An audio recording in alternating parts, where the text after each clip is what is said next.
The lecture was sent directly to you. You watched the lecture, but you arrived at the wrong conclusion. What's the conclusion you should have arrived? You should have arrived, oh, Baruch Hashem, I'm still alive. Baruch Hashem, I'm getting a second chance. Baruch Hashem, I don't have it as bad as this guy had it. Baruch Hashem, a lot of things. No, instead, what does he say? If Hashem's going to take all my money, he might as well kill me. Meaning you still value material so much so that it's more valuable to you than your life. You still didn't get the message. Sometimes people are that materialistic that they cannot see themselves without the material, without the house, without the kavod that people give them. And that destroys them. But the Zohar Kadosh says in the version of Matok Midvash, page 246, that some people that are very materialistic, they also have a special power. They have a special power. That if they know how to use their materialism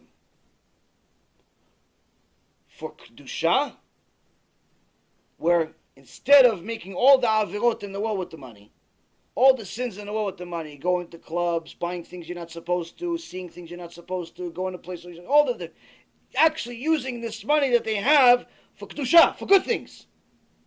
The Zohar Kadosh says they have a special power. What's this special power? They have the ability to bring the Shekhinah itself to their life and to the world. Meaning, HaKadosh Baruch Hu gave you a gift. He gave you a bunch of money.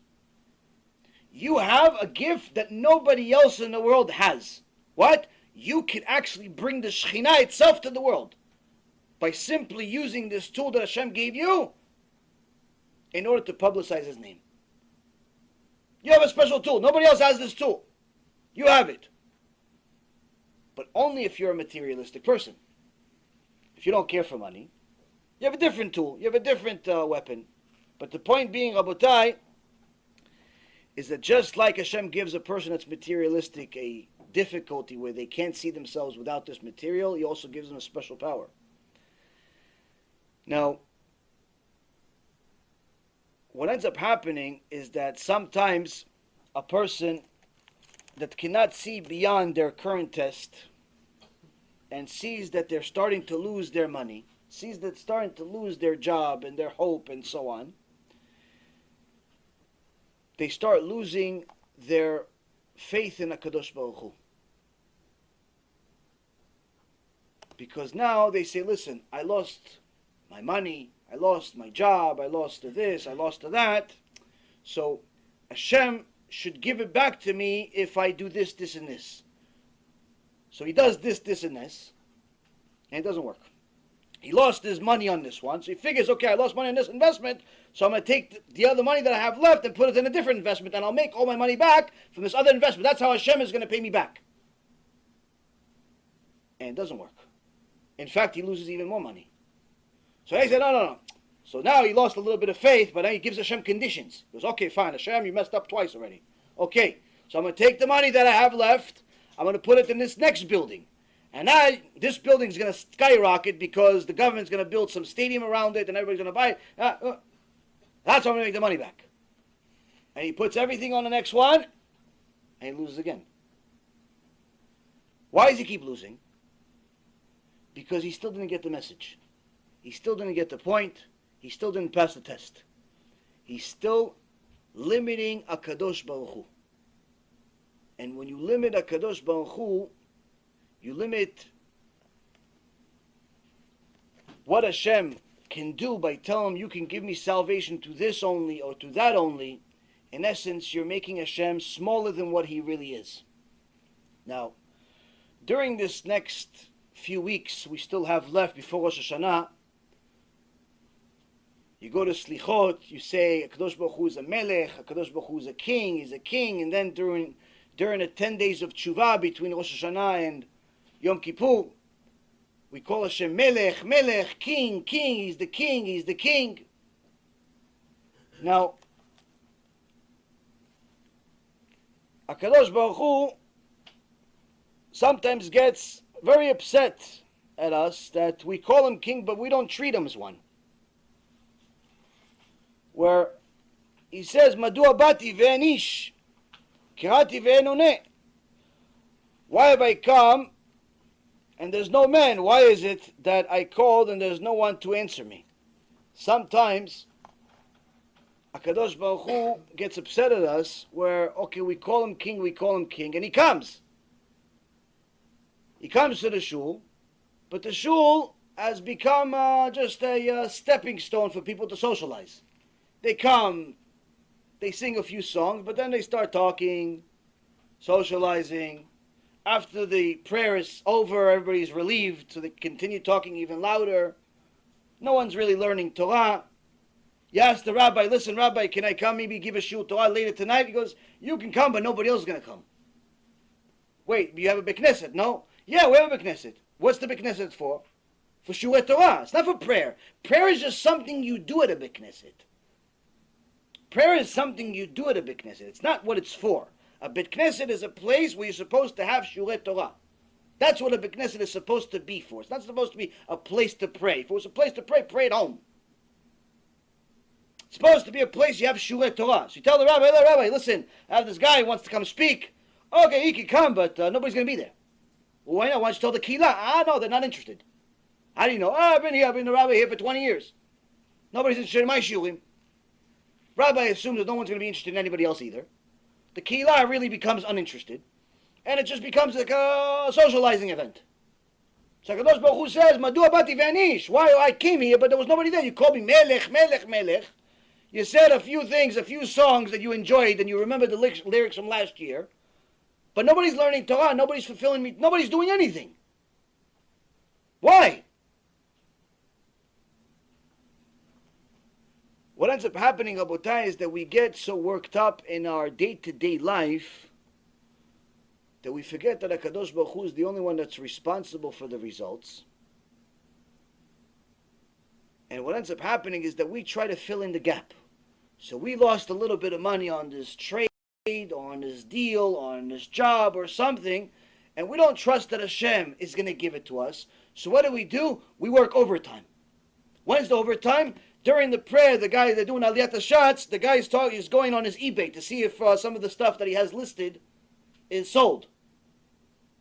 Oh, no, oh, bid back. Okay, so he goes back. He says, okay, goes back and forth, negotiates with the guy that bid on some jewelry that he has, or some bag that he has listed. Or another guy, he's on the phone. Hold on a second, Rabbi. One second. Goes, he takes a phone call in the middle of prayer, or middle of the shiur. Let me take 1 second. Let me finish. 1 second. My client's calling me. Let me finish this deal. He's about to buy a house, buy a building, buy about the Genom, whatever he's buying. He's buying something for me. Rabotai, this is outright disrespect to HaKadosh Baruch Hu. Why? This is a time he was dedicated to come to the Beit Knesset. Came to a shiur. Came to pray. What are we doing? We're still working in the shiur. We're still working in the Beit Knesset. Why? Because we have limited HaKadosh Baruch Hu to the point where we feel like we need to help him. We need to help him in helping us. So what happens? If you remember the first shiur in this series, the Bet HaLevi says there's measure for measure. When you worry about something unnecessarily, that's exactly what Hashem makes you worry about, because now it really happens. That's what he punishes you with. So when you limit your avodat Hashem and mitzvot, then what does Hashem do? You force Hashem to be limited with his salvation for you. Meaning, you limited that HaKadosh Baruch Hu can't give you the money. You have to work extra. You have to work online at night. Instead of being with your family, instead of learning Torah, instead of doing something that's other than work, you're working at 9, 10, 11 o'clock at night. You're working non-stop. So Hashem says, so you're thinking that you need to work non-stop, even on the holiday, even on Shabbat, even Chol HaMoed, even this, even that, in order to make the money? Now I'm going to give you even bigger money problems. Why? Because that's what you're worried about. You're worried about money problems. So all that extra work will not only not yield you the money that you expected, but in fact you'll end up losing more. You'll lose more than you gain. Because you limited HaKadosh Baruch Hu. And the more a person limits HaKadosh Baruch Hu, the more HaKadosh Baruch Hu limits himself, the salvation. Why? Because on one hand, you went there on Yom Kippur, you went there on Rosh Hashanah, and you said, Hashem, Ata Melech, you're a king, you're a king, you're a king. The minimum requirement to be a king is that everybody listens to him. Minimum requirement for someone to be a king is everyone listens to him. So if Hashem says you have to learn Torah, V'gita bo yomam v'layla, you have to learn Torah in the morning, you have to learn Torah at night. But you learn Torah whenever you get a chance on a Tuesday. If you have time, if you're not working, because the clients didn't come. You learn Torah twice a week for a half hour. And sometimes in the car, it's in the background. And sometimes when somebody else is playing it and you're forced to listen. And sometimes when you have nothing else to do. And sometimes when you're at Bekneset and there's like a shiur between the prayers for 5.5 minutes. It's like you fit in Hashem. Kadosh Baruch Hu says, oh, you're fitting me in? Okay, the salvation will fit in somehow. You're going to get a little bit of baby salvation. You're asking for $1 million? I'll give you $10. What do you need? A mortgage payment? How much do you need mortgage? $3,000? Okay, I'll give you 30. Yeah, but Hashem, you're missing 2,970. You're missing a whole lot more than that, buddy.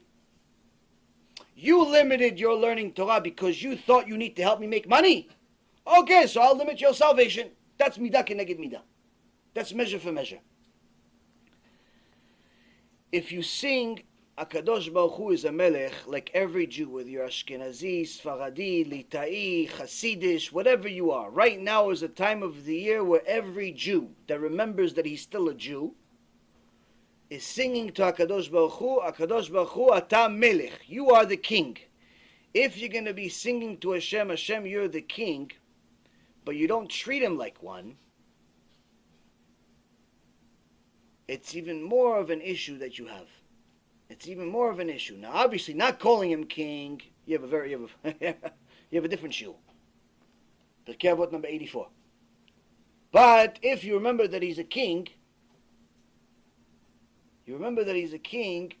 but you don't treat him like one, you're limiting his salvation. Now,